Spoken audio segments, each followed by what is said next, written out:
And lahat naman sa mga sinabi ko, meron kaming basihan. At sinabi ko doon na what they're trying to do is they're trying to make a case for impeachment. Kasi last year pa yan nila gusto talagang gawin. They're trying to make a case for impeachment.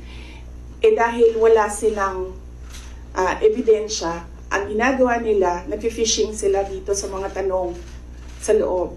Kung maririnig nyo, di ba mali? Di ba mali? Ginagano nila yung sumasagot na COA resource person. And of course, ano lang ba ang rank and file? Siyempre, congressman yung kaharap mo. Sasabihin mo, oo po, may mali. When in fact, ilang beses na kami sumagot, we are fully cooperating with the audit process, and we are answering and filing our comments in all the cases before the Supreme Court. In fact, kung mag-file pa sila ng kaso pa, sasagutin namin yan sa korte, pero hindi doon. Kasi kung gusto nila mag-impeach, huwag nila kunin sa akin sa mga bias na tanong nila sa akin ang gagawin nilang impeachment.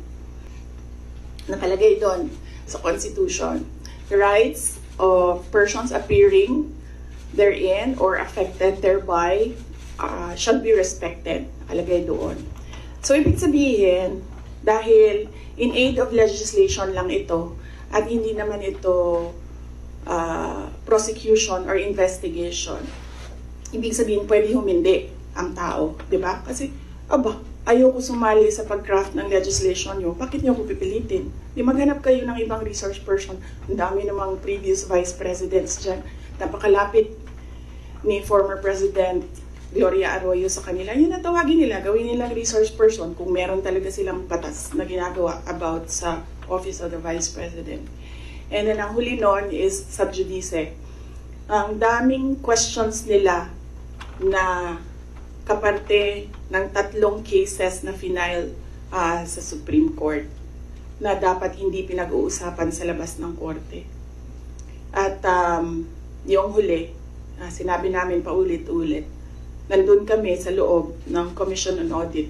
Nag-participate kami sa audit process. Kahit na yung audit na yan, dumating lang yan pagkatapos nila na mag-usap ng Makabayan Block at ni Speaker Romualdez na atakihin ang confidential funds. Sumasagot pa rin kami kahit alam namin kung ano ang motibo sa audit.